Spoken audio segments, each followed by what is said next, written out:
இந்திரகிருபாத்போதம் ஆத்மாயுக்மதரதீருபங்கராஜம் சையந்தயுக்மகிருத பூரி பரிஸ்ரமந்தம் ஸ்ரீரங்கலக்ஷ்மணமுனிம் சரணம் பிரபத்யே.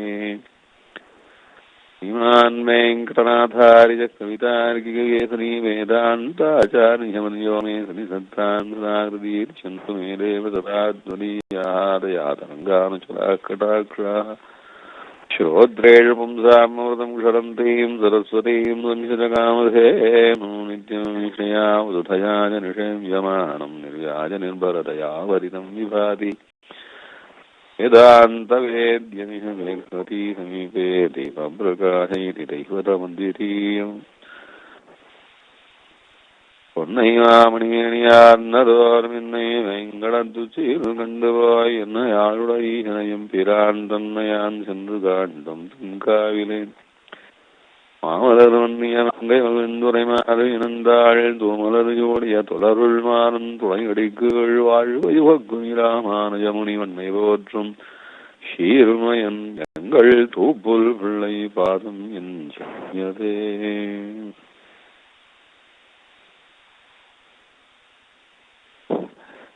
பெருமாள் தானே பலமுறையும் அவதரிப்பித்து சனாதன தர்மமான வேதாந்த சாஸ்திரத்தை பிரவர்த்திப்பித்தான். தன்னை போலவே ஜீவாத்மாக்களிடம் மிகவும் அபாரமான கருணையை கொண்டுள்ள நித்திய சூரிகளை ஆழ்வார்களாக அவதரிப்பித்தான். பலமுறையும் நல்ல சுத்தாத்மாக்களான மகர்ஷிகளை அதிஷ்டித்து சாஸ்திர பிரவர்த்தனங்களையும் பண்ணி வச்சிருக்கான். இவற்றுக்கும் மேலாக ஒவ்வொரு ஜீவாத்மாக்களுக்கும் அந்தந்த காலத்திலே உபதேசம் செய்து திருத்த வேண்டும் என்று ஆச்சாரியர்களாக அவதரித்து நல்ல உபதேசமும் செய்து சனாதன தர்மத்தை நடத்திட்டு வரான். எல்லாவற்றுக்கும் சிகரம் விஸ்வா போலே எம்பெருமானாரான தன்னுடைய சகலவிதமான கைங்கரியங்களிலும் ஈடுபட்டுள்ள ஆதிசேஷனை எம்பெருமானாராக அவதரிப்பித்து சாஸ்திர பிரவர்த்தனம் செய்து இதை எம்பெருமானார் தரிசனம் என்று காட்டி வைத்தார்.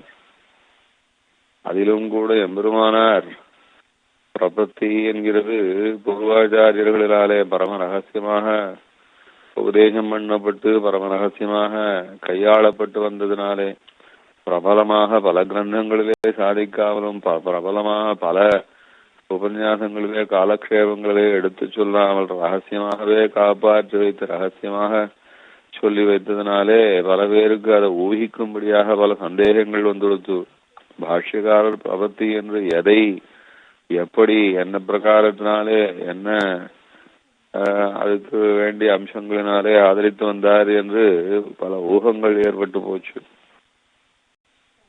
பாஷ்யக்காரர் சுயமாகவே சரணாகதியே ஒரு கால் பலர் முன்னிலையினும் அனுஷ்டித்து அதை கத்தியமாக சொல்லி வைத்தாலும் கூட அவர் இந்த பிரபத்திக்கு என்று வேறொரு விஸ்தாரமான பிரபந்தமோ கிரந்தமோ ஒரு அனுசந்தான ரூபமோ சாஸ்திர புஸ்தகமோ எதுவும் செய்து வைக்கல. அப்படி இருக்கிறதுனால பிரபத்தியை என்னவாக நினைத்திருந்தார் என்பது ஸ்பட்டமாக தெரியாமல் இருந்ததுனால சிஷ்யர்களுக்குள்ளே பல ஊகங்கள் ஏற்பட்டு பிரபத்தி என்பது பலவிதமாக பேசப்பட்டதாயிற்று. அதையெல்லாம் களைந்து மீண்டும் நம்மாழ்வார் முகமாக நாகமுனிகள் வழியாக ஆளவந்தார் போற்றி வைத்து பாஷ்யக்காரர் தானும் பரிபூர்ணமாக அனுஷ்டித்து வைத்ததாயிருந்தாலும் ரகசியமாகவே இருக்கிறது.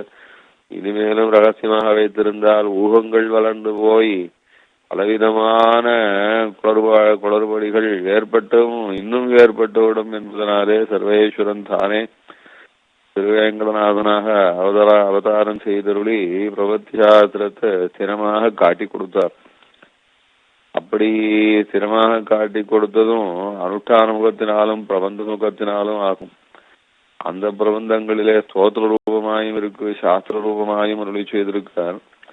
ஸ்தோத்திரமே சாஸ்திரமாயிருந்தாலும் ஸ்தோத்திரத்திலே அனுபவபூர்வமாக எம்பெருமான் திவ்ய தேசத்தை எம்பெருமான் விஷயமாக எல்லாம் கூட இந்த பிரபத்திய அனுசந்தானம் பண்ணி காட்டியிருக்கார். ரங்கநாதன் விஷயமாக ஞாச திலகம், பெருமாள் விஷயமாக ஞாச தசகம், தீப பிரகாசன் விஷயமாக சரணாகதி தீபிகை என்று இப்படி சோதர ரூபங்களாகவும் சரணாகதியை உபதேசம் பண்ணி வச்சார். அதுல மற்ற சோதரங்களை காட்டிலும் சற்றே பெரிதாய் விஸ்தாரமா இருப்பதனாலே சரணாகதி தீபிகை மூலமாக பெருமாள் தொடக்கமாக நிகமாந்த மகாதேசிகன் பர்யந்தமாக விசேஷமாக ரகசியமாக காப்பாற்றப்பட்டு சொல்லிக் கொடுக்கப்பட்டதான இந்த சரணாகதி சாஸ்திரத்தை தேசிகன் உபதேசத்த பிரகாரத்தினாலே பூர்வாச்சாரிய அனுகிரகத்தினாலே ஸ்ரீமத் ரகசியத்ரய சாராதி பெரிய கிரந்தங்களிலே சாதிச்சிருக்கிறதான விஷயத்தை சங்கிரக ரூபேண அனுபவிக்கலாம்னு சரணாகதி தீபிகையே நாம் உபன்யசிக்க தொடங்கினோம். அது தொடங்கி பல வாரங்கள் ஆயிருக்கும். ஒரு 40 வாரங்களுக்கு மேலேயாவது இருக்கும். இதுல இப்போ இன்றைக்கு நாம் 30வது ஸ்லோகத்தை அனுசந்தானம் பண்ண போறோம். போன ஸ்லோகத்துல சொல்லச்சே அந்த பிரபன்னனுடைய மகாத்மியம் ரொம்ப அபாரமானது.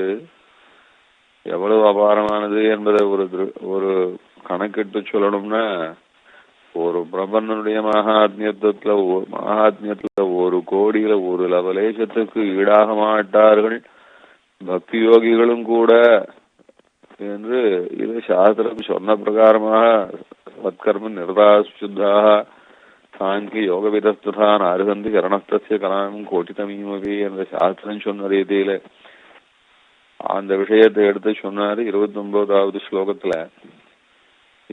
இப்ப அடுத்தது 30வது ஸ்லோகம் தொடங்கி பிரபன்னன் பிரபத்திக்கு அப்புறம் எப்படி இருந்து கொள்ள வேணும் என்றதான உத்தரகிருத்தியம் என்று சொல்லுவா. மேல் செய்ய வேண்டியது பிரபத்திக்கு அப்புறம் சர்வேஸ்வரன் திருவடியிலே புகுவது பரியந்தமாக பிராப்தி பரியந்தமாக.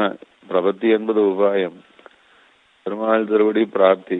இந்த உபாயத்துக்கு பிறகு பிராப்தி பரியந்தமாக இடையிலே இந்த ஜீவாத்மா இருக்க வேண்டியதான பிரகாரத்தை மேற்கொண்டு 7 ஸ்லோகங்களினாலே உபதேசம் பண்ண போறார். அதுல இது ரொம்ப முதல் ஸ்லோகம், ரொம்ப ரசமான ஸ்லோகம். சுவாமி தேசிகன் மகாகவி.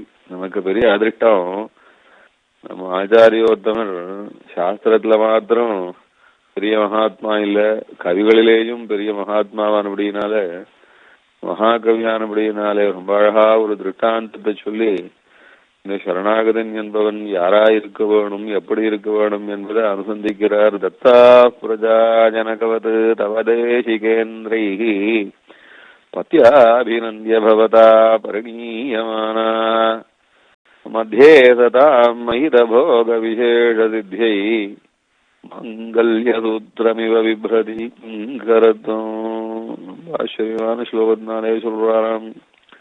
தத்தா பிரஜா ஜனகவது தவதேசிகேந்திரை. பிரபத்தின்னா என்னன்னு சொல்றார். பிரபத்திக்கு அப்புறம் இருக்க வேண்டியதான நிலையை சொல்றார். பிரபத்தினாலே கிடைக்கக்கூடியதான வாழ்வை பத்தி சொல்றார். தத்தா பிரஜா ஜனகவது தவதேசிகேந்திரை. பிரபத்தி என்பது நமக்கும் பெருமாளுக்கும் நடக்கிறதான விவாகமாக்கும். இந்த விவாகம் ஆத்ம விவாகம்னு பேரு. பரமாத்மா என்ற அந்த உயர்ந்த பரமபுருஷனோட ஜீவாத்மா என்கிறதான பெண்ணானவள். ஜீவாத்மா பெண்ணா சுவாமி, பரமாத்மா தான் புருஷனா. இந்த பரமாத்மாவை இந்த ஜீவாத்மா விவாகம் பண்ணிக்கிறதுனா பிரபத்தியாம். இந்த ஜீவாத்மா எப்படி பெண்ணாக முடியும்? ஜீவாத்மா எல்லாரும் பெண்ணாகவே இருக்காளா? ஸ்ரீபிராயம் இதரம் ஜெகது. அந்த சர்வத்தையும் தன்னுடைய ஆட்சிக்கு உட்படுத்தி சர்வ வல்லமையோட எல்லாம் நடத்தக்கூடியவனாய், உயர்ந்த பெருமகளை உடையனாய், உதார புருஷனாய், எல்லாருக்கும் ஆச்சரியமாய் அப்பேற்பட்டவனானவனை புருஷன்னு சொல்லித்து புருஷதூக்தன். ஜகத்காரணன், சர்வருக்கும் ஆச்சரியமா இருக்கிறவன், சர்வசக்தன், எல்லாருக்கும் பலனை கொடுக்கிறவன், மோட்சம் என்கிறதான விசேஷ பலனையும் கொடுக்கக்கூடியவன், இப்படி எல்லா பெருமையினாலும் மேம்பட்டு இருக்கக்கூடியவன் புருஷன்.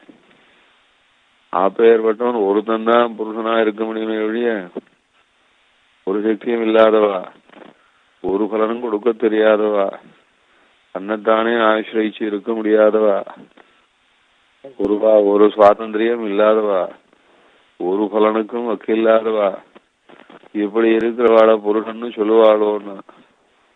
இந்த இங்கே நாம் பூலோகத்திலே புருஷன் என்று பேசிக்கிறதுனா சரீரத்திலே இருக்கக்கூடியதான இந்த ஆண்மையை சொல்வது. அது பூலோகத்துல பெண் என்று சொல்வதெல்லாம் சரீரத்திலே ஏற்பட்டிருக்கிறதான பெண்மையை உத்தேசித்து சொல்றது. சரீரம் வேற, ஆத்மா வேற. ஆத்மாவனுடையதான சுவாவம் எம்பெருமானையே சார்ந்திருந்து எம்பெருமானாலேயே எல்லா வாழ்வையும் பெற்று எம்பெருமானே கதி என்று இருந்து எம்பெருமானில் இல்லாமல் போனால் ஆத்மஸ்வரூபம் கூட அத்து போயிடும்படியாதான அந்த அளவுக்கு பாரதந்திரியமும் பெருமாளுக்காகவே உண்மையிலேயே ஜீவிச்சிருக்கிறதான பாரார்த்தியமும் நிறைஞ்சிருக்கிற ஒரு ஆத்மாவை, ஜீவாத்மாவை பெண்ணு சொல்லலாம். அதனால பெருமாள புருஷன்னு வேதம் சொல்லிடுத்து. ஸ்ரீபிராயம் இதரம் ஜெகத்துன்னு ரிஷிகள் சொன்னா எல்லா ஜீவாத்மாவும் பெருமாளை சார்ந்திருப்பதனாலே பெண் என்றே சொல்லலாம். பெருமாளாய வாழ்வும் பெருமாளையே சார்ந்திருப்பதும் பெருமாளை தவிர வேறொரு புருஷார்த்தம் இல்லாமலும் பெருமாளை ஆசிரியச்சிருந்தால் ஒழிய தன்னுடைய ஸ்வரூபமே இல்லாமலும் போகிறதுனால இந்த அளவுக்கு அந்த சார்ந்திருப்பது, அதுக்கு மேல் வாழ்வு என்பதும் பெருமாளையே கொண்டிருப்பதனாலே ஜீவாத்மாவை பெண் என்று உருவகிக்கலாம். சர்வேஸ்வரனை பரமபுருஷன் உருவகிக்கலாம். அப்பேற்பட்டதான பரமபுருஷனுக்கும் இந்த ஜீவாத்மாவுக்கும் பிரபத்தி என்கிறதான அனுஷ்டானம் ஒரு கல்யாணம்னு சொல்லிட்டோம். ஜீவாத்மா பெருமாளை கல்யாணம் பண்ணிக்கிறது தான் பிரபத்தின்னா. கல்யாணத்துல எப்படியோ அது போலத்தானே இதுவும்னு சொன்னான். கல்யாணத்துல மாதாபிதாக்கள் இந்த பெண்ணை அந்த புருஷனுக்கு என்று கொடுத்து இனிமேல் இவள் உன்னையே சார்ந்திருப்பாள், நாளையே வாழ்ந்திருப்பாள், உன்னையே நம்பியிருப்பாள், உனக்கு தவிர வேறொருவருக்கு என்று இல்லாமல் இருப்பாள், மனப்பூர்வமாக உன்னையே நம்பியிருப்பாள் என்றெல்லாம் சொல்லி இவளுடைய மேற்கொண்டிருக்கிற அலங்காரங்களும் வாழ்வும் சந்தோஷமும் இதெல்லாம் உன்னால்தான் என்ற பாவத்திலே அதுக்கு திருஷ்டாந்தமா சொல்றார். எப்படி ஜனகர் சீதைய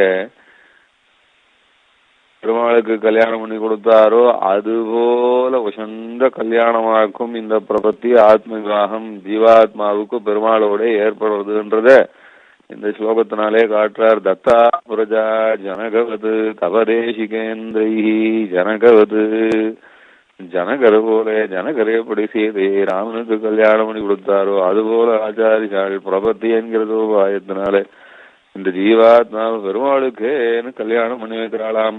ஜனகவத்துனார். ஜனகர் ரொம்ப விசேஷமானவர்.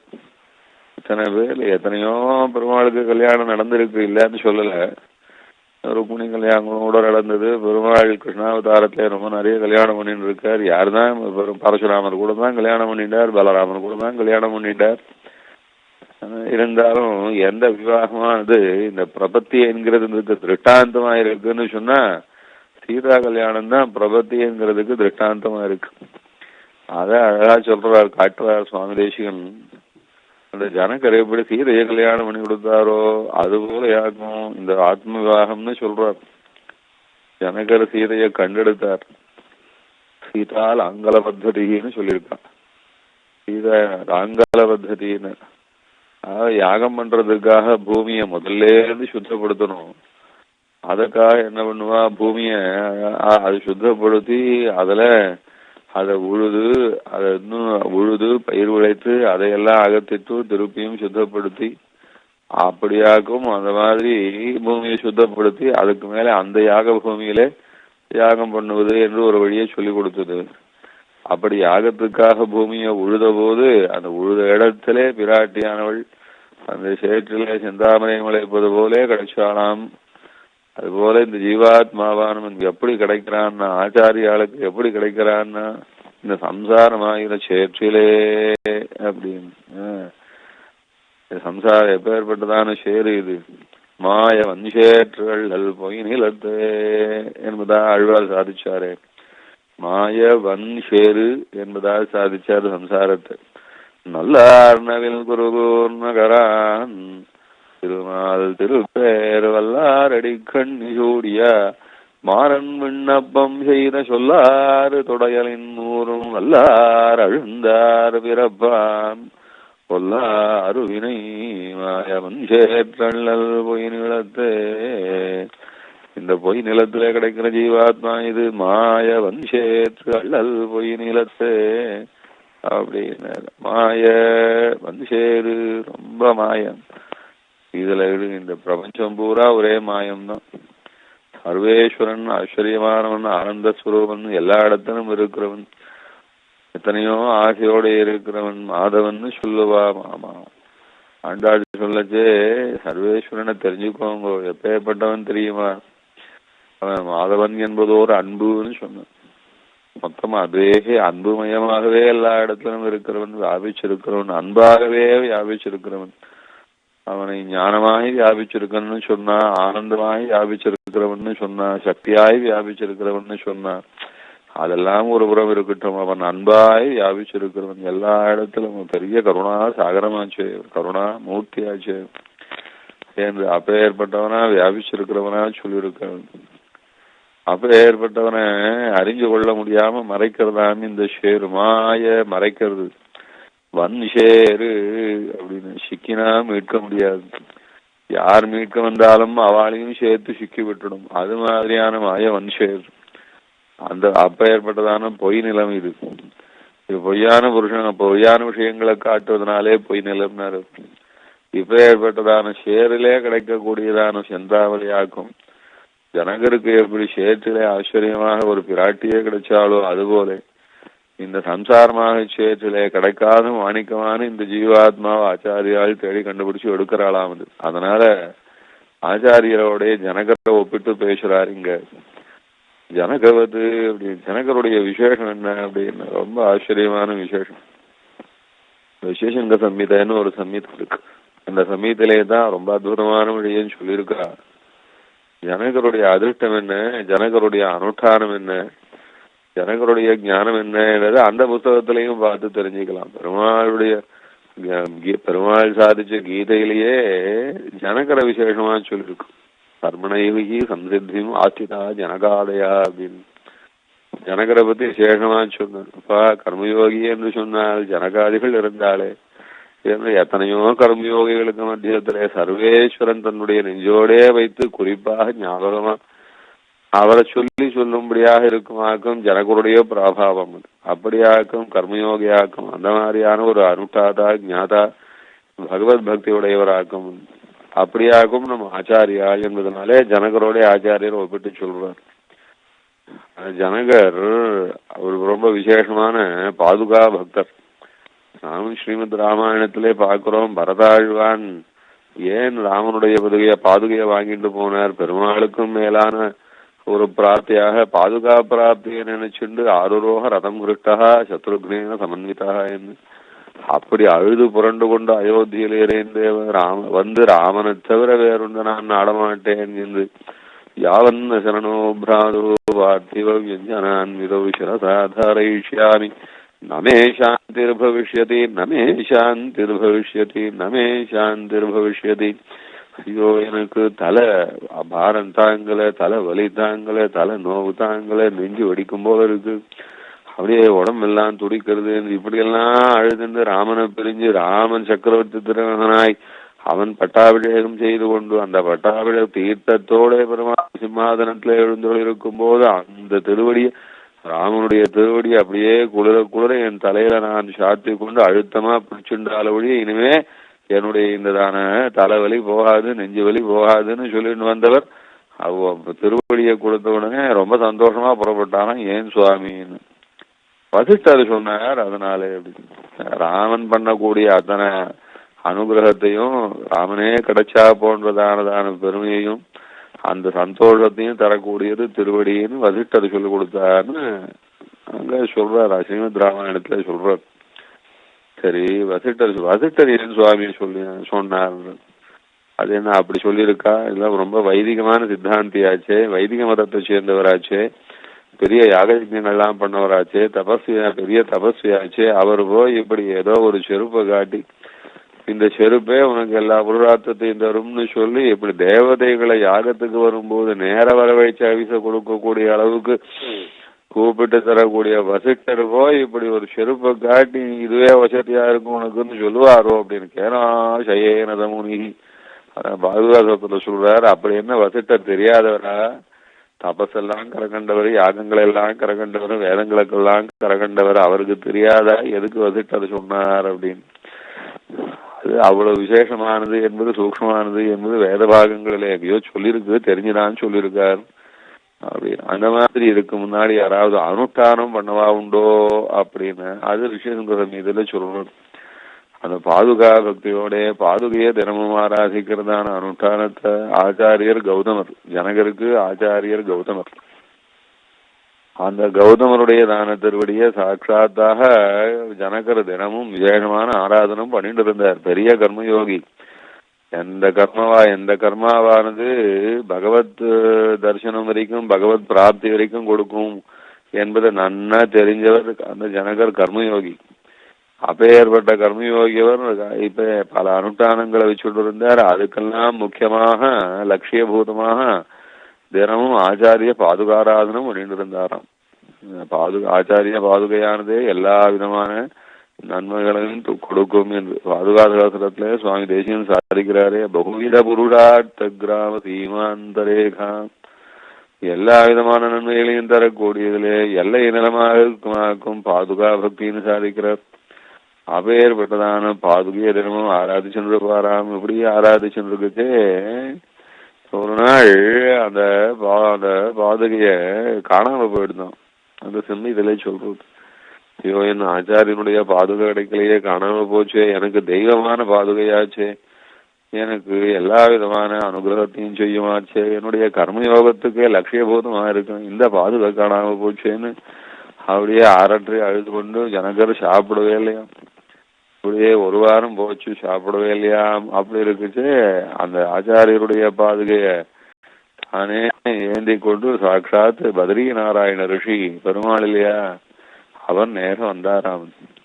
அந்த ஆச்சாரிய பாதுகையை ஆராதனம் பண்ணினா அத தன்னுடைய பரிபூர்ண ஆராதனமாக ஏற்றுக்கொள்ளுகிறார் பத்ரி நாராயணர் என்று அதை காட்டுறதுக்காக பத்ரி நாராயணர் வந்தாராம். வந்து அந்த ஆச்சாரிய பாதுகையை திருப்பியும் ஜனகரிடத்திலே கொடுத்து, உனக்கு ஆச்சரியமா என்னுடைய பிராட்டியே உனக்கு திருக்குமாரியா அவதரிக்க போறாள், பெரிய அதிருஷ்டமா இருக்க போறேன்னு சொல்லி அனுகிரகம் பண்ணிட்டு போறாருன்னு சொல்றார்.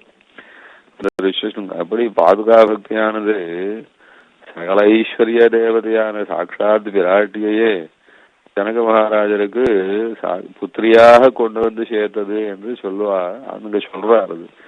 அதெல்லாம் வச்சுட்டு தான் வசிஷ்டர் ஆச்சாரிய பாதுகா பக்தி என்பது எவ்வளவு வசதி, அதுபோல யாரிடத்திலே உனக்கு விசுவாசம் இருக்கோ அவளுடையதான பாதுகையை ஆராதனம் பண்ணினா அவளுடையதான பரிபூர்ணமான அனுகிரகம் சித்திக்கிறது. சர்வேஸ்வரனே வந்திருக்கான், அவனுடைய பாதுகையை நீ ஆராதிச்சா சர்வேஸ்வரனுடையதான பாதுகை உனக்கு எல்லா விதமான அனுகிரகத்தையும் செய்யும் என்று இப்படி காட்டி கொடுத்தார் என்பது. அதுல அந்த ஜனகர் பாதுகாபக்தியினுடையதான பாதுகாராதனத்தினுடைய பலனாக ஆச்சாரிய பாதுகாராதனத்தினுடைய பலமாக எப்படி அந்த குமார் தன்னுடைய யாக பூமியிலே சாட்சாத் சீதை சகல ஐஸ்வர்யத்துக்கும் தேவதை பெரிய விராட்டி பெருமாளுடைய திவ்ய மகிழ்ச்சி அவரை எப்படி பெற்றெடுத்தாரோ அதுபோல கிடைக்காத வசத்தியான ரத்னமான ஆச்சாரியால் இந்த ஜீவாத்மாவை கிடைப்பானா, பெருமாளுக்கு திறந்தவனாச்சு கிடைப்பானா என்று ரொம்ப ஏக்கத்தோடு தேடி பிடிச்சு உபதேசம் பண்ணி அந்த ஜீவாத்மாவை பெருமாளுக்கு சமர்ப்பிக்கிறதுக்கு தகுந்தவன் ஆக்ரா. அதை சொல்றாருங்க. தத்தா பிரஜா ஜனகவது. அந்த ஜனகர் ஆச்சாரிய பாதுகாராதனம் பண்ணி விசேஷமா எழுதியிருந்தார். அதுபோலதான் நம்ம ஆசிரமத்திலையும் ஆச்சாரிய பாதுகாராதனம் பண்ணி அதனாலே பெரிய தபசு அதே விசேஷமாக அனுஷ்டிச்சு கொண்டு இருக்கிறவா நம்ம ஆச்சாரியாள் ஆசிரமத்துல, ஆண்டவன் ஆசிரமத்துல. தத்தா பிரஜா ஜனகவது. அந்த அப்பேற்பட்ட ஜனகர் எப்படி சீதைய கண்டெடுத்து பெருமாளுக்கு விவாகம் பண்ணி கொடுத்தாரோ அதுபோல ஆச்சாரியாள் நம்ம உபதேசங்களாலே திருத்தி இந்த ஜீவாத்மாவை அது ரத்தனம்னு புரிய வச்சு அது எம்பெருமானுக்கு சாத்தப்பட வேண்டிய ரத்தனமாகவாறு சமர்ப்பிக்கிறார். தத்தாம் ரஜா ஜனகவது. இவன் ரொம்ப விசேஷமா சொன்னார். நிட்டையிலே பல நிட்டைகள் உண்டு. நிட்டைன்னு சொல்லுவா, உக்தி நிட்டைன்னு ஆச்சார நிட்டைன்னு சொல்றது உண்டு. இந்த ஸ்லோகத்துல சுவாமி தேசிகன் காட்டுற நிட்டை என்னன்னா ஆச்சாரிய நிட்டையை காட்டுறார். எப்படி ஆச்சாரியன் சமர்ப்பிக்கிறாரோ, எப்படி ஜனகர் சீதையை பெருமாளுக்கென்றே சமர்ப்பிச்சாரோ அதுபோல ஆச்சாரியர் ஜீவாத்மாக்களை பெருமாளுக்கென்றே சமர்ப்பிச்சு வைக்கிறாராம். அதுதான் பிரபத்தின்னு சொன்னார். சீதா கல்யாணம் போலையாக்கும் பிரபத்தி என்று காட்டும் இடத்துல சுவாமி தேசிகனுக்கு அபிப்பிராயமா இருக்கிறது ஆச்சாரிய நிட்டையானபடினால அந்த ஆச்சாரிய நிட்டையில தான் இன்னும் ஒரு விசேஷமான அம்சம் இருக்கு. அதனாலதான் நம்ம ஆசிரமத்துல இந்த அனுஷ்டானத்தை விசேஷமா வச்சுட்டு இருக்கா. என்ன அனுஷ்டானம்னா என்ன ஒரு விசேஷம்னா, மற்ற நிட்டைகளெல்லாம் சரணாகதி பண்ணும் போது அடியேன் ஆச்சாரிய அனுகிரகத்துக்கு பாத்திரபூதனான அடியேனை பிரானே நீர் சுவீகரிக்க வேணும் என்று கேட்டு பிரார்த்தனா ரூபமா இருக்கும் சரணாகதி. ஆனா இந்த ஆச்சாரிய நிட்டையில எப்படி இருக்கும் தெரியுமோ இல்லையோ, ஆச்சாரியர் மதியத்தேன அபிமதம் என்னுடையவன் என்று என்னாலே விசேஷ அபிமானம் பண்ணப்பட்ட இந்த ஜீவாத்மாவை பிரானே உம்முடைய திருவடியிலே அடியேன் சமர்ப்பிக்கிறேன், நீ ஏற்றுக்கொள்ள வேணும்னு பெருமாளிடத்துல தன்னுடைய அந்த அபிமானத்தை சொல்லிக்கொண்டு ஆச்சாரியர் அபிமானித்து அழியன் நம் பையலென்னார் அம்மவோ கொடியவாரே என்று தொண்டரடி போயாழ்வார். எப்படி ஐயோ பெருமாள் என்னை இந்த ஜீவாத்மா என்னை சார்ந்தவன் என்னுடையவன் என்று அபிமானிக்க மாட்டானோ, அப்படி அபிமானிக்காமல் போனால் இந்த ஜீவாத்மா இருந்தென்ன என்று நொந்து கிடக்க வேண்டாமோ என்று தொடர்புடையாழ்வார் கேட்டுக்கொண்டாரே. அதுபோல ஆச்சாரிய அபிமானம் விசேஷம் இல்லையோ, ஆச்சாரியர் அபிமானிச்சு சமர்ப்பிக்கிறார். இந்த ஜீவாத்மா என்னை சார்ந்தவன், என்னை நம்பி வந்தவன், என்னுடையவன், என்னுடைய அபிமானத்துக்கு பாத்திரவன், நான் அனுகிரகிப்பதனாலே உன்னிடத்திலே ஆசை வச்சவன் என்று அவன் அப்படி ஆசையா கொண்டு போய் தன் வஸ்துவா பெருமாளிடத்திலே சேர்க்கிறார் ஆச்சாரிய நிட்டையிலே என்பதனால இந்த ஆச்சாரிய நிட்டைக்கு விசேஷம். அத சுவாமி திருவுள்ளப்பட்டு இந்த ஸ்லோகத்திலே காட்டுறார். தத்தா பிரஜா ஜனகவத். தத்தா உனக்காகவே கொடுக்கப்பட்டார்கள். ஜனகவத்து இப்படி ஜனகர் எப்படியாகும் அதே போல நம்ம ஆச்சாரியால் எப்பேற்பட்டவான ரொம்ப வசந்த பிரம்மஜானிகளாகும். ஜனகர் எப்பேற்பட்ட பிரம்மஜானி என்றால் அவர் கர்மயோகி. அவர் கர்மயோகி என்றால் என்ன அர்த்தம்னா ஸ்வதர்மத்தை விடாம விசேஷமாக பகவத் ஆராதனமா பண்ணவர். நம்முடையதான தர்மத்தை அனுஷ்டிச்சா பெருமாள் சந்தோஷப்படுவார்னு சொல்லி க்ஷத்ரியாளுக்கு உண்டானதான தர்மத்தை விசேஷமா அனுஷ்டிச்சார் அவர். கத்திரியாளுக்கு உண்டானதான தர்மம் என்ன அப்படின்னா அத்தியனம் பண்றது, யாகம் பண்றது, தானங்கள்லாம் பண்றது, நாட்டை ரட்சிக்கிறது என்பதாக இதெல்லாம் இந்த கத்திரியாளுக்கு தர்மம். எல்லாத்தையும் விடாம பண்ணிட்டு இருந்தார். எல்லாத்தையும் பகவத் ஆராதனமா பண்ணார். பகவானுடைய பிரீத்திக்காகவே பண்ணிட்டு இருந்தார். நாட்டை ரட்சிக்கிறதுலாம் கூட பகவானுடைய பிரீத்திக்காக. எப்படியாக்கும் நாம் அனுஷ்டானம் பண்ணும் போது சந்தியாவந்தனம் பண்ணும் போது எப்படி பகவானே இந்த காரியத்தை பகவானுடைய பிரீத்திக்காக வாக்கும், தானே இந்த ஜீவாத்மாவை கொண்டு தன்னை சேர்ந்த இந்த ஜீவாத்மாவை கொண்டு இந்த காரியத்தை செய்திருக்கிறானோ, தன் பிரீத்திக்காக பண்ணிக்கிறானோ என்று அதுபோல அவர் ராஜ்யம் பண்ணிட்டு இருந்தார். எப்படி ஆகும்னா இந்த ராஜ்யமானது பகவானுடைய ராஜ்யம். இதை பகவான் தன்னுடைய பிரீத்திக்காக வாக்கும். இந்த ஜனகரின்கிறதான என்ன இந்த ராஜாவா வச்சுண்டு தன்னை சேர்ந்த இந்த ராஜா இந்த வஸ்துவான இந்த ஜனகர் என்கிற அடியேன ஆத்மாவை வஸ்துவாக கொண்டு ராஜாவாக்கி கொண்டு பெருமாள் ராஜ்யம் பண்ணிட்டு இருக்கார். அவருடைய சந்தோஷத்தினாலே பண்றார், சந்தோஷத்துக்காக பண்றார் என்றதான பாவனையிலே ராஜ்யம் பண்ணிட்டு இருப்பார். ராஜ்யம் ரொம்ப நடந்துட்டு இருந்தது, ஒரு குறையும் கிடையாது. இவருக்கு ஆச்சாரியன் யாக்ஞவல்கர். முதல்ல யாக்ஞவல்கர் அவர் யாக்ஞவல்கர் அப்புறம் ஜனகருக்கு அனுகிரகம் பண்ணிட்டு இனிமேல் என்ன பார்க்க முடியாதுன்னு சன்னியாசம் வாங்கிட்டு போட்டதுனால அதுக்கப்புறம் அவருக்கு கௌதமர் ஆச்சாரியரா இருந்தார். அந்த யாக்ஞவல்கர் தான் ஜனகருக்கு ஆச்சாரியன். அந்த யாக்ஞவல்கர் காலக்ஷேமம் சொல்லுவார். மிதிலா நகரத்தினுடைய வெளிப்புறத்துல நகருக்கு எல்லையில வெளியிலே காலக்ஷேமம் சொல்லுவார். அந்த அவருடைய ஆசிரமத்திலிருந்து மிதிலா நகரம் கொஞ்சம் தூரத்துல தெரியும். யாக்ஞவல்கருடைய ஆசிரமத்துல காலக்ஷேமம் நடந்துச்சு. நிறைய யாக்ஞவல்கருடைய சிஷ்யர்கள்லாம் காலக்ஷேபத்துக்கு வருவாங்க.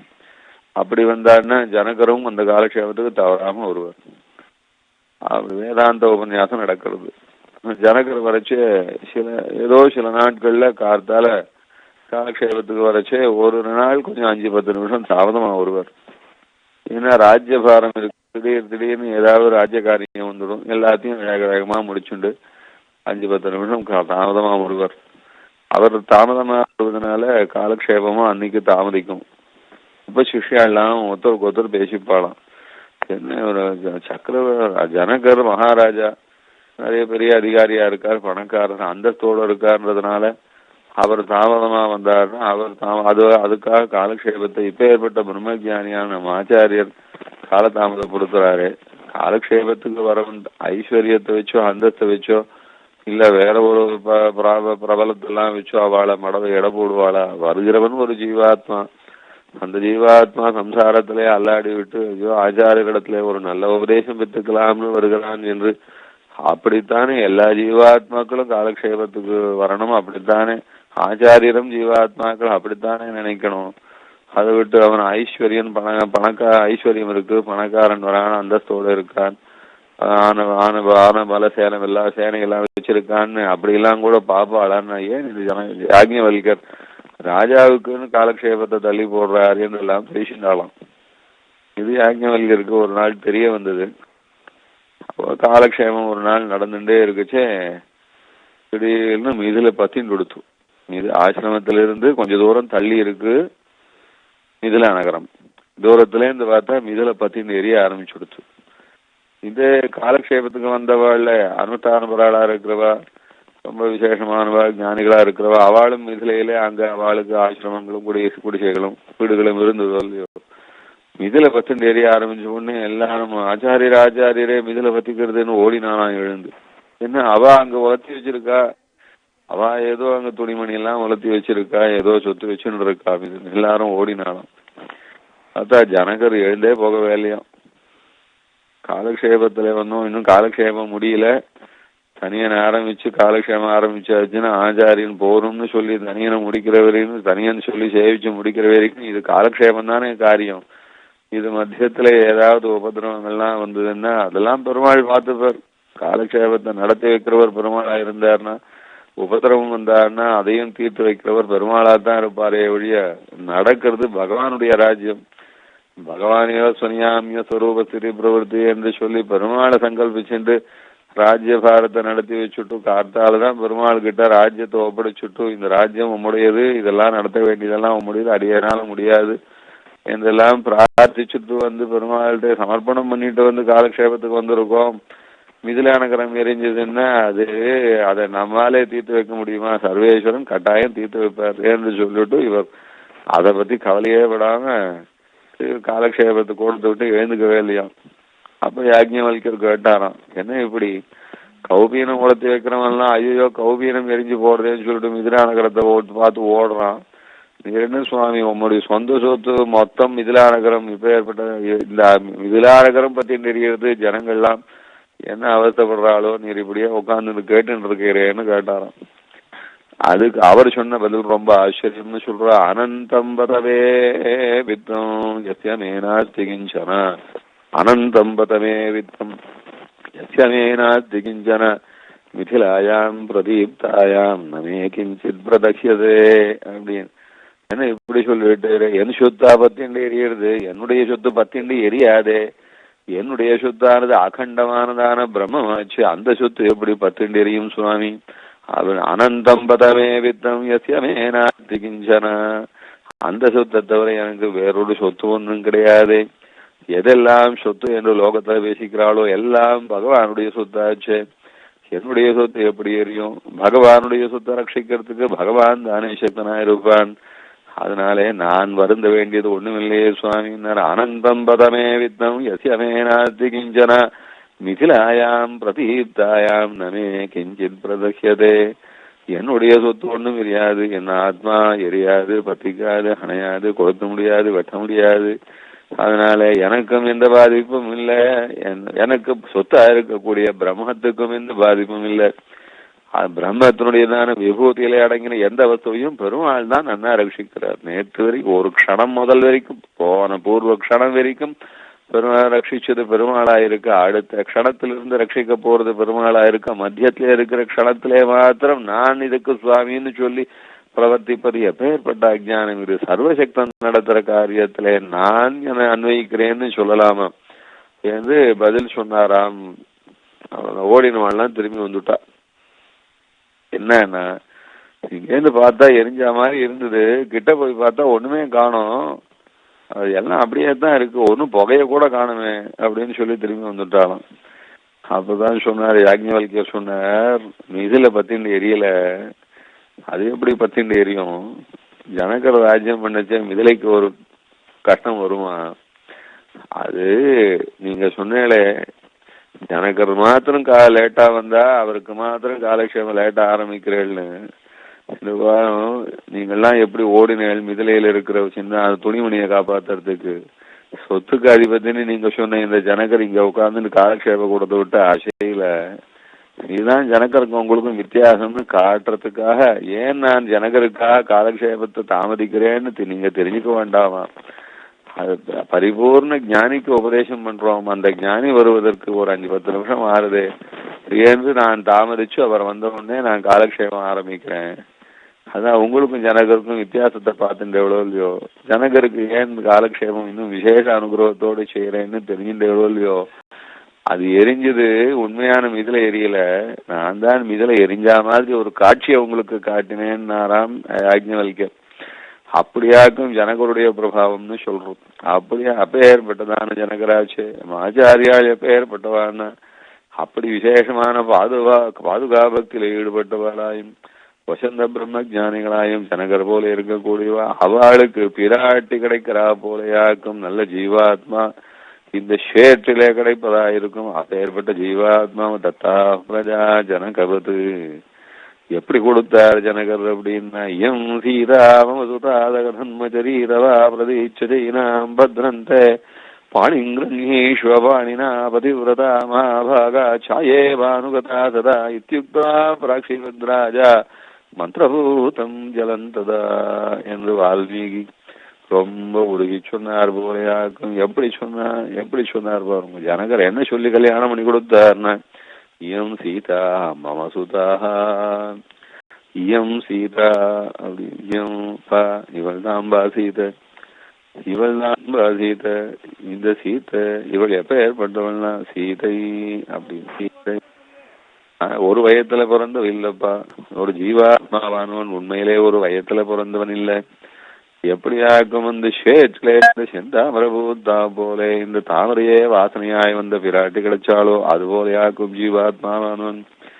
அது ரொம்ப பரிசுத்தமானவன். இவன் ரத்னம்னு சொன்னார் சுவாமி. ஜீவாத்மாவை சொல்லச்சே எப்படி சொன்னார்னா ரத்னம்னு சொன்னார். அந்த மாதிரியாக்கும் மணிவர இவ சௌரே ஹிருத்யோவி ஜீவா கலுஷமதி ரவிந்தன் கிங்கரத்வாஜ்யம் விதி பரிணதி பேதான் வீக்ஷிதே காலே குரு பரிஷதுபக்ஞம் பிராபிய கோபாயதிஸ்வம் சித்திரைசாரத்தில் சாதிக்கிறார் சுவாமி. என்ன சாதிச்சார்? மணி வரை வசூரே $1 கிடைச்சது. அந்த ஒரு டாலர் வாங்கினான். அந்த டாலர் ஆச்சரியமான பிரமாதமான ஒரு ரத்னம் அப்படி பதிச்சான், அப்படியே பளின்னு ஜொலிக்கிறது. அந்த டாலர் எங்க சுவாமி சாத்திப்பான்? காலில் சாத்திப்பானா, தொடையில சாத்திப்பானா, எங்க வயத்துல சாத்திப்பானா, எங்க சாத்திப்பான் சுவாமி? கழுத்துல மாறுதலன்னா சாத்திப்பான். அது போல ஆக்கும் பெருமாள் எப்படி சமுத்திர மதனம் பண்ணும்போது கிடைச்சதான கௌஸ்துபம் என்கிறதான ரத்னம் பிரகாசிக்கும் ரொம்ப அழகா இருக்கிற ரத்னத்தை ஆசையா வாங்கி நான் என் மார்பலே சாத்திக்கிறேன்னு கேட்டு வாங்கி சாத்தின்றாரோ அது போலையாக்கும் இந்த ஜீவாத்மாவை பெருமாள் மார்போட வச்சுக்கிறானா. அப்படி நினைச்சுக்கிறான். அவ்வளவு அபிமானம். அந்த சமுத்திரத்திலேருந்து வந்த அதே பிராட்டியை எப்படி மார்போட வச்சுட்டாரோ அதுக்கு ஈடாக அதே சமுத்திரத்திலேருந்து வந்த கௌஸ்துபம் ரத்னத்தை எப்படி மார்போட சேர்த்து அணைச்சுட்டாரோ அது ஜீவாத்மாவை அது போலத்தான் மார்போட சேர்த்துக்கிறாராம் பெருமாள். அதனால திருவுள்ளத்துக்கு மிகவும் இனிப்பானவன், உகப்பானவன், அபிமானிக்க தகுந்தவன், தாயார் போல ரத்னம் போல ஜீவாத்மான்னு அப்படியான ஜீவாத்மாவாச்சே. அதான் அப்பேற்பட்ட ஜீவாத்மாவை எம் சீதா. அப்படி ஒரு வயத்திலே பிறக்காதவன், இல்லையே எல்லாம் வயத்துல பிறந்து வந்தவாத்தானே அப்படின்னு. அது உடம்பு அப்படி வந்து உடம்பு, அந்த உடம்பு அதோட சேர்ந்த ஜீவாத்மா கர்மாவினாலே வந்து ஒரு வயத்துல வந்து பிறக்கிறானே ஒழிய இந்த ஜீவாத்மா என்னாலும் இருக்கிறவனாச்சே, நித்தியனாச்சே, நிர்விகாரனாச்சே, ஞானஸ்வரூபனாச்சே, ஆனந்த ஸ்வரூபனாச்சே, பகவானுக்கு சேஷபூதனாச்சே, பகவானுக்கே பரதந்திரனாச்சே. அப்பேற்பட்டதான் எப்படி ஆக்கம் இந்த சீதையானவள் பிராட்டியானவள் எப்படி பெருமாளுக்கே சொந்தமாய் பெருமாளுக்கே எல்லா சந்தோஷமாய் பெருமாளையே ஆசிரிச்சு பெருமாளுக்கு தவிர வேறொருக்கும் இல்லாதவளாய் அப்படி பெருமாளுடைய சந்தோஷமே தன்னுடைய சந்தோஷமாய் பெருமாளுக்கு தான் எல்லா விதமான சந்தோஷத்தையும் கொடுப்பவளாய் பெருமாள் எந்த நிலையிலே எப்பொழுது அவதாரம் பண்ணாலும் கூடவே தானும் சேர்ந்த பெருமாள் விட்டு பிரியாமல் இருக்கிறவளாய் பெருமாள் விட்டு பிரிய மாட்டேன் அகலகில்லேன் அப்படி என்று எப்பவும் சொல்லி எப்பவும் பாவிச்சுட்டு இருக்கிறவளாய் இருப்பாளோ அதுபோலையாகும் இந்த ஜீவாத்மா.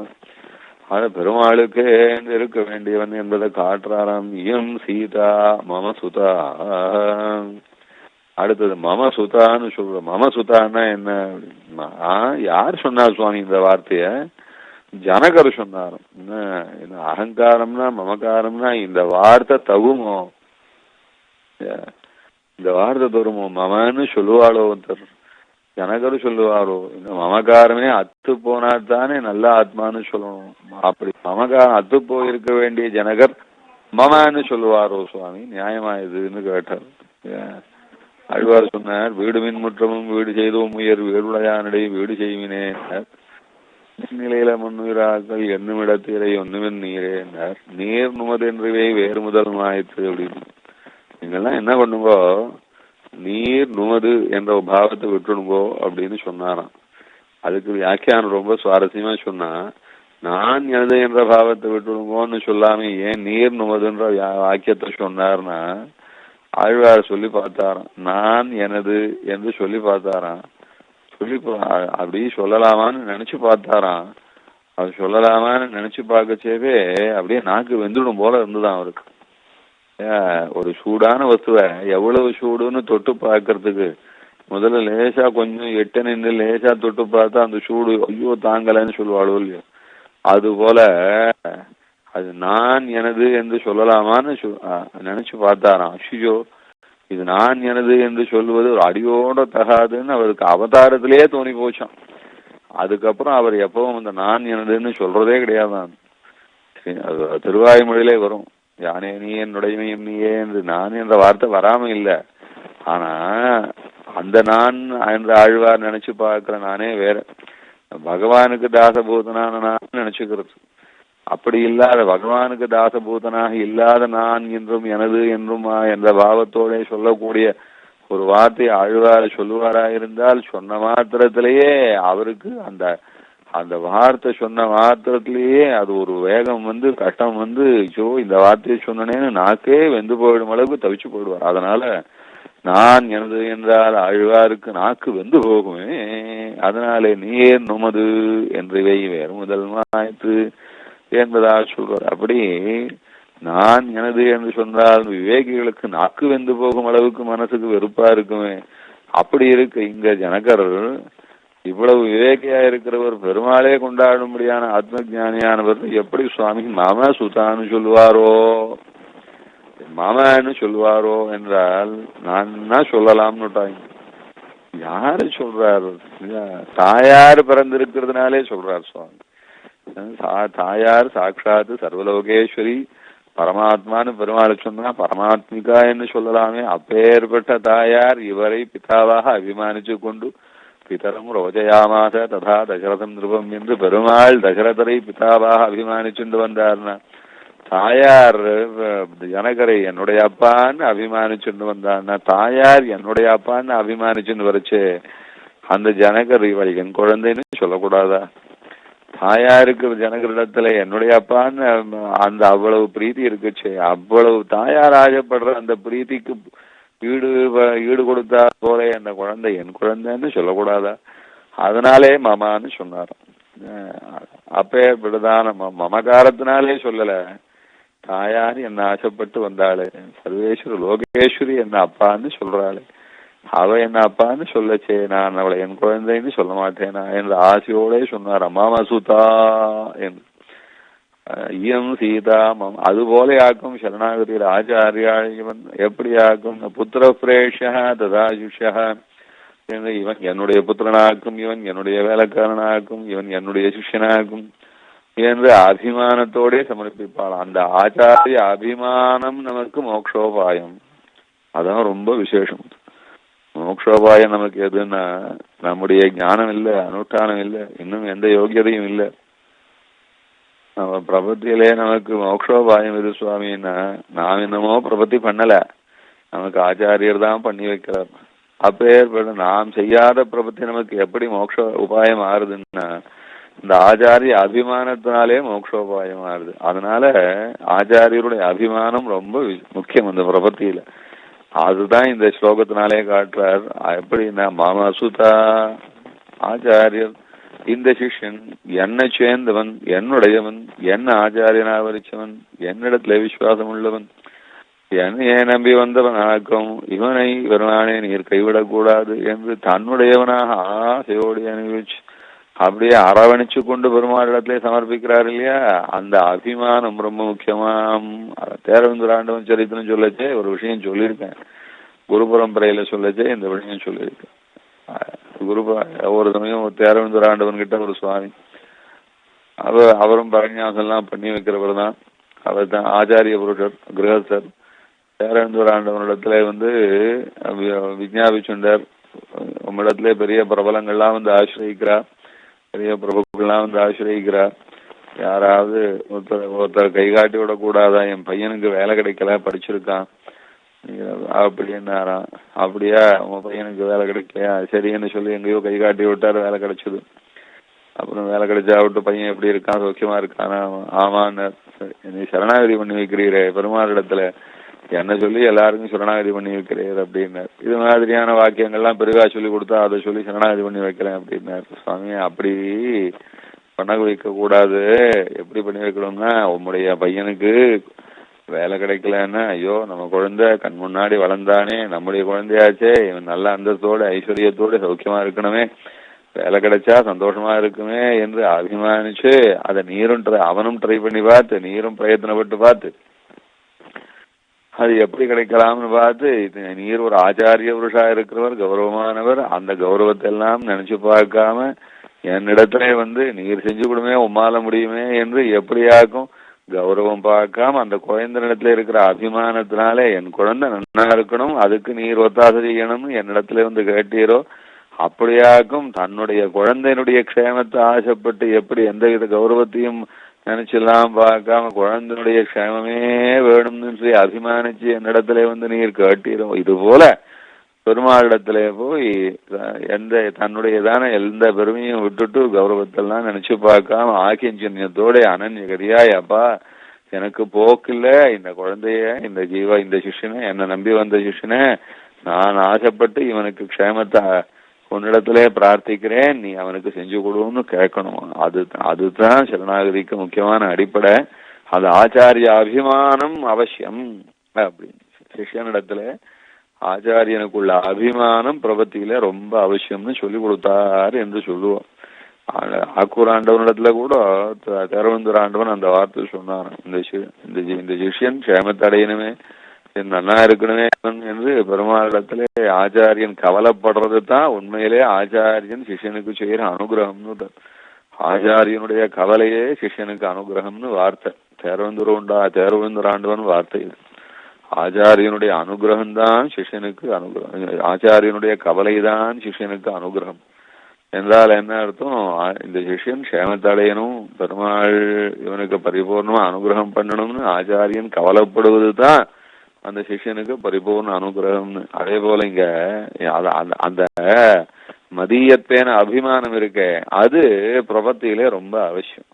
ஆச்சாரிய அபிமானம் ரொம்ப அவசியம். அததான் இங்க காட்டுறது மம சுதான். அதனால இங்க மம என்னுடையவள்னு சொன்னதுல இவ்வளவு தாத்பரியம் இருக்கு. எப்படியாக்கும் ஒரு சரணாகதியிலே ஆச்சாரியன் தன்னுடையவன் என்று சிஷ்யனை அபிமானிச்சு சமர்ப்பிப்பான அது போல அல்லவா அங்கே என்னுடையவள் இல்லை என் குழந்தை ஆச்சே என் மகாலட்சுமி என் குழந்தை ஆச்சே என்று பெருமாளிடத்திலே சமர்ப்பிச்சாராம். என் குழந்தைன்னு சமர்ப்பிச்சதுல என் என்றது மமகாரத்தினாலே இல்ல, அகங்கார கர்ப்பிதமான மமகாரத்தினாலே அல்ல. அது பிரீத்தி ரூபமான மம்யம், அது பிரீத்தி ரூபமான மமகாரம். அது தாயார் என்னப்பான்னு சொல்லச்சே, நான் என் குழந்தைன்னு அவர் சொல்ல மாட்டாரா? அந்த எண் அது. ஐயம் சீதா மம சுதா. அடுத்து என்ன? சகதன்மஜரி தவா பிரதி என்ன சொல்லி கொடுத்தாருன்னா, சகதன்மஜரி தவா, உனக்கு எல்லாவற்றிலும் ஒத்து போவான்னு சொல்லி கொடுத்தார். உன்னோட நீ அனுஷ்டிக்க கூடியதான தர்மங்களிலே பரிபூர்ணமாக உன்னோட ஒத்து போவாள்னு அர்த்தம். அதுபோல ஜீவாத்மா பிரபத்திக்கு அப்புறம் பெருமாளோட எல்லாம் ஒத்து போவானா இருக்கணும். அதான் இந்த பிரபத்தின்னு சொல்றது. பகவானுக்கு பரம அனுகூலனா இருப்பானாக்கும். அதான் ஆனுகூல்ய சங்கல்பம். பெருமாளோட எல்லா விதமான ஒற்றுமையையும் இவன் தான் அனுபவிச்சுப்பானே ஒழிய வேறுபட்டு நிற்க மாட்டான். அதான் அப்படியாக்கும் பிரபத்தி. அதை சொல்ற அதர்மஜரீதவா பிரதீட்ச ஜெயினாம் பிரதீட்ச அப்படிப்பா நீ ஏத்துக்கோப்பா இந்த குழந்தை என்று சீதைய ராமனிடத்திலே ஒப்படைக்கிறார் அவர். பிரதீட்சா என்றால் என்ன? ஏற்றுக்கொள்னு அர்த்தம். அப்பா நீ ஏற்றுக்கொள்ள வேணும். ஆச்சாரியன் பிரார்த்திக்கிறார், இந்த ஜீவாத்மாவை பிரானே நீர் ஸ்வீகரிக்க வேணும். அதிகாலம் உண்மை இழந்து இருந்து இந்த ஜீவாத்மா நீர் நீர் ஏற்றுக்கொள்ளும்படியாக இல்லாததுனாலே இவ்வளவு காலம் ஏற்றுக்கொள்ள முடியாமல் போயிற்று. என்னுடையவன் என்று நான் அபிமானிச்சு சமர்ப்பிக்கிறேன். உன்னை ஆசைப்பட்டு நீ அனன்ய சரணன் என்றும் சரணாகதிக்கு மறுப்பு தெரிவிக்காதவன் என்றும் எங்க ஆச்சாரியால் சாஸ்திரங்களினாலே முதலிப்பிச்சு காட்டு கொடுத்தபடியினாலே அந்த நம்பிக்கையிலே இந்த ஜீவாத்மா உன்னிடத்திலே நான் சமர்ப்பிக்கிறேன், நீ ஏற்றுக்கொள்ள வேணும் என்று ஆச்சாரியால் பிரார்த்திப்பாளே. அதுபோல யாருக்கும் சீதா கல்யாணம் போல சரணாகதி. பத்ரந்தே பாணிங்கிரண்யேஷ்வபாணினா பதிவிரதா மகாபா பாணிங்கிரண்யேஷ்வபாணினா. சீதா கல்யாணம் அது சாட்சாத் நேரடியாக கையோடு கைத்தலம் பற்றுவதான கல்யாணமானபடினாலே பாணிங்கிரண்யேஷ்வபாணினா அப்படின்னு. கைய பிடிச்சுக்கோப்பா ராமா, இவனுடைய கைய பிடிச்சுக்கோப்பா அப்படின்னு. அது அங்க விசேஷமான அர்த்தம். அது அந்த கைப்பிடிப்பது என்றால் என்ன அப்படின்னா, இங்க நீ கைப்பிடித்து ரட்சிக்க வேணும்னு அர்த்தம். அதனால இந்த ரட்சணத்திலே தாற்பயம். ஜீவாத்மாவை ஒப்பிட்டு பிரபத்தி என்கிற விவாகத்தை நான் ஒப்பிடு பார்க்கும்போது கைப்பிடிப்பது என்பது என்னன்னா பெருமாள் ரட்சிப்பதாக சங்கல்பிப்பதுன்னு அர்த்தம். அது அங்க கல்யாணத்துல சொல்லச்சே பாணிங்கிரண்யேஷ்வபாணினான்னு ஏன் சொன்னார்னா அது இன்னும் ரொம்ப விலட்சணமான அம்சம். அது அப்பா இந்த சீதா பிராட்டிய எந்த ஒரு பயலாயிருந்தாலும் கல்யாணம் பண்ணிக்கிறேன்னு வருவதற்கு யோக்கியதை கிடையாது. அந்த பிராட்டியினுடைய கால் பிடிக்கிறதுக்கு தான் அவனுக்கெல்லாம் யோக்கியதை இருக்குப்பா. இந்த இந்த சகல பிரபஞ்சத்திலையும் இந்த பிராட்டியினுடைய கையை பிடிக்கிறதுக்கு ஒரே ஒரு புருஷனுக்குத்தான் யோகியதை இருக்கு, அது நீதானப்பா.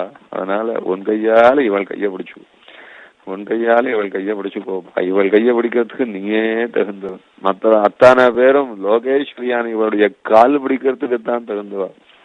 நீ ஒருத்தன் தான் கை பிடிக்கிறதுக்கு தகுந்தவன். என்னதுனாலே பாணிங்கிரண்யேஷ்வபாணினா அப்படின்னு. அதுலேயும் பிரபத்திக்கு பொருத்தமான ஒரு அர்த்தம் உண்டு. அது என்ன அப்படின்னா பெருமாள் கை கொடுத்து ரட்சிக்க வேண்டும்படியாக இருப்பது. ஜீவாத்மாவுக்கு கை கொடுத்து ரட்சிக்க வேண்டும்படியான ரட்சகன் யாரா இருப்பான்னா பெருமாளாத்தான் இருப்பான்.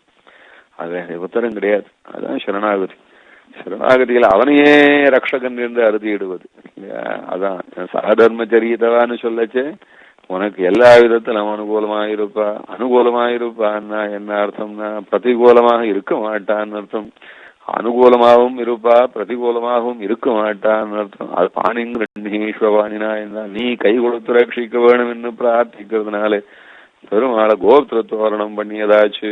பிரபத்தியில இதெல்லாம் அங்கமூல்யம். ஆனுகூல்ய சங்கல்பம், பிராதிகூல்ய வர்ஜனம், கோத்திரத்தோரணம், ரட்சிஷதி விஸ்வாதா, இதெல்லாம் சரணாகதியில அங்கமூல்யம்.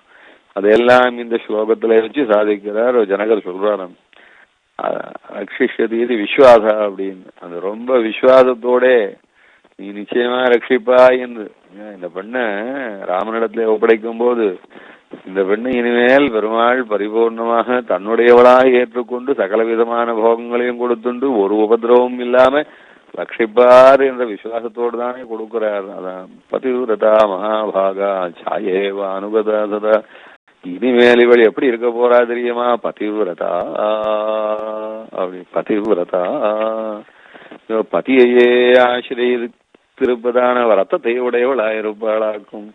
பதியினாலே சந்தோஷத்தோடையவளாயிருப்பா, பதிக்கு சந்தோஷத்தை கொடுக்கிறவளாயிருப்பா, அந்த சந்தோஷமே தனக்கு சந்தோஷம்னு இருப்பா. பதி சுஷ்ரூழையிலேயே நிரதையாக இருப்பாள், பதி சுஷ்ரூழையிலேயே ஈடுபட்டு இருப்பாள். பதிவிரதா பதியை தவிர வேறொரு விஷயத்தையும் வேறொருவரையும் எந்த நாளிலும் தனக்கு அத்தாலே இல்ல அவர்களாலே எனக்கு ஒரு பிரயோஜனம் உண்டு என்று நினைக்க மாட்டா. அப்படி இருக்க போறாங்க. அப்படியான விழாக்கும் இந்த குழந்தை பதிவிரதாக.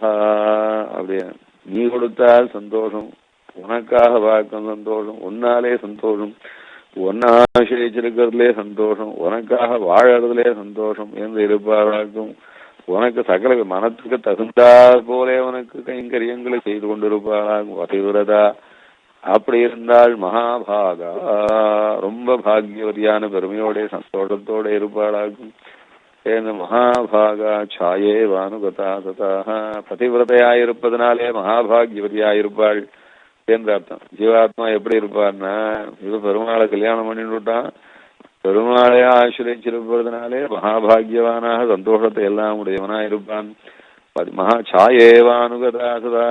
அப்படி எப்படியாக நிழல் பிரியாதோ அதுபோல பகவானை விட்டு ஒரு காலம் அது ஒழிவில் காலம் எல்லாம் உடனாய் மன்னி ஒழிவிலாடி செய்ய வேண்டும்னார். அது மாதிரி அதை பிரியாம சேர்ந்திருந்து பெருமாளை தவிர மனசாலும் வாக்காலும் செயலாலும் ஒன்னாலையும் பிரியாம இருந்து கொண்டிருப்பான்.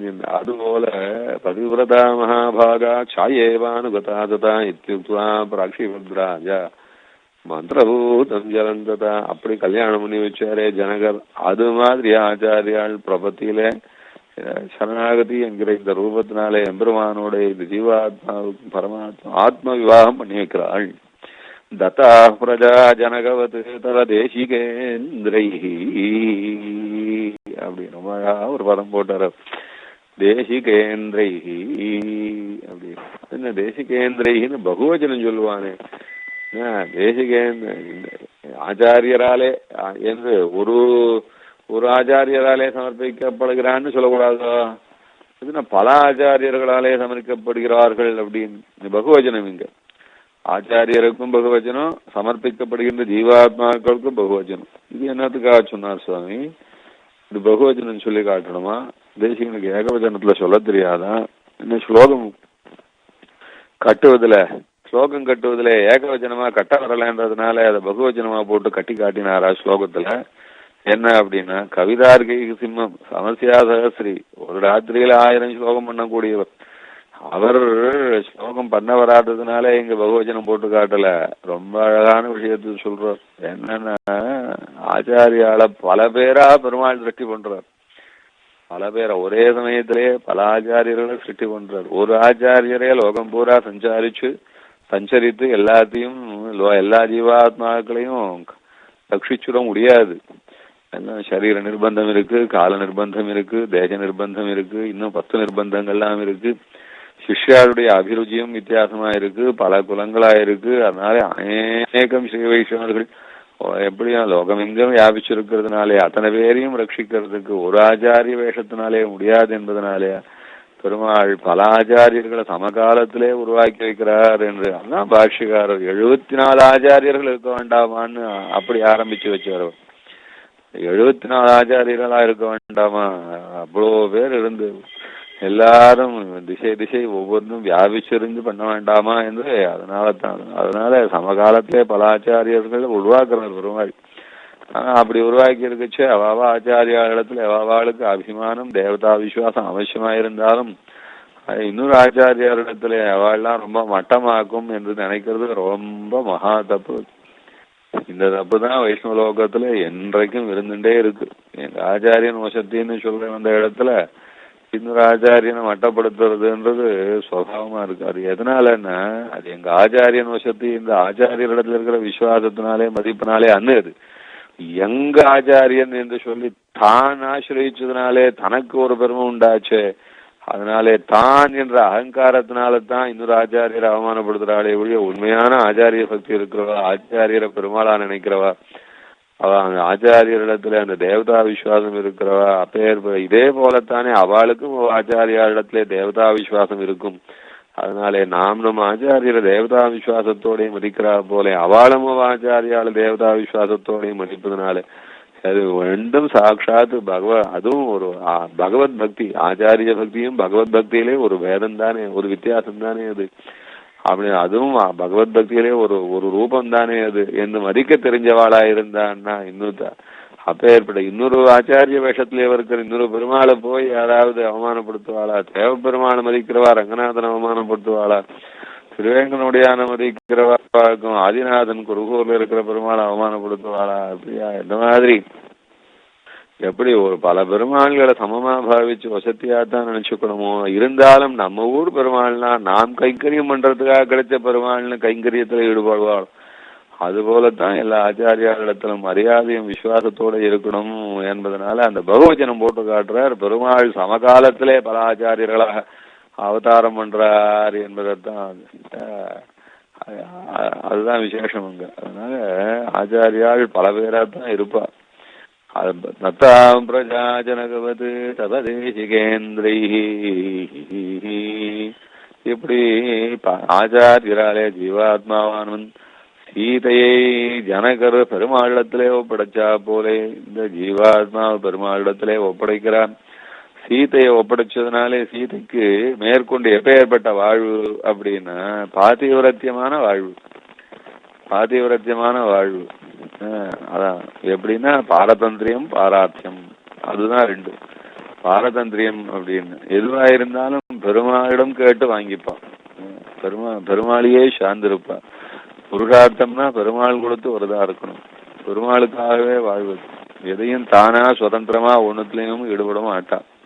அதான் பாரதந்திரியம்னு பேர். பாரார்த்தியம் பாரதந்திரியம்னா எந்த செயலும் அவரிட்ட வழக்காக இருப்பது பாரதந்திரியம். அதே போல பாரார்த்தியம்னா என்ன புருஷார்த்தமும் எல்லாம் அவர் கொடுத்த புருஷார்த்தமா இருக்கணும், அவருக்காக என்று இருப்பது. அதனால பெருமாளுக்காக என்று இருப்பது, பெருமாளாலேயே இருப்பது என்பது ரெண்டு. அதான் பெருமாளாலேயே இருப்பது பாரதந்திரியம், பெருமாளுக்காக இருப்பது பாரார்த்தியம். இது ரெண்டத்தையும் ஆக்கும். ராமனுக்காக என்று சீதை, ராமனாலேயே எல்லாம் என்று சீதை. அதனால சீதை எப்படி இருந்தாலும் அதுபோல ஜீவாத்மாவானவன் பாரதந்திரியத்தோடும் பாரார்த்தியத்தோடும் இருப்பான் என்று. இதுதான் பிரபத்திக்கு மேற்கொண்டு செய்ய வேண்டியது. இப்பேற்பட்ட பாரதந்திரியத்துக்கும் பாரார்த்தியத்துக்கும் நிலையான ஒரு வாழ்வாக இருக்க வேணும். நிலையான வாழ்வு. இந்த பாரதந்திரியமும் பாரார்த்தியமும் நிறைஞ்ச வாழ்வு நமக்கு என்னைக்கும் கிடைச்சுட்டு இருக்கணும். அதுக்கு விக்னம் வருது. அந்த விக்னம் எல்லாம் தீர்ந்து என்றைக்கும் பெருமாளுக்காக வாழ வேணும் என்றதான வாழ்ச்சி பெறுவதற்காகத்தான் பிரபத்தி என்கிறதான ஒரு பிரார்த்தனை. அந்த பிரார்த்தனை ஆச்சாரியால் செஞ்சு வைக்கிறார், பெருமாளோட சேர்த்து வைக்கிறார். சீதையை பெருமாளோட ஜனகர் சேர்த்து வச்சா போல என்று இது வரைக்கும் இன்னைக்கு போறோம். இதுக்கு மேல அடுத்த விஷயங்களெல்லாம் அடுத்த வாரம் சொல்லிக்கலாம். கவிதார்க்கியசிம்மாய கல்யாண குணசாலினே ஸ்ரீமதே வெங்கடேஷாய வேதாந்த குரவே நமஹ. அடியன் தாசன் சுவாமி.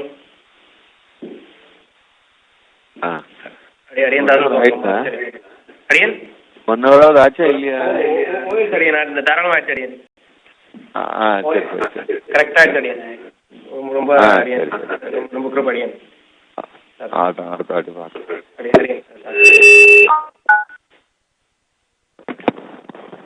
Your conference recording has stopped.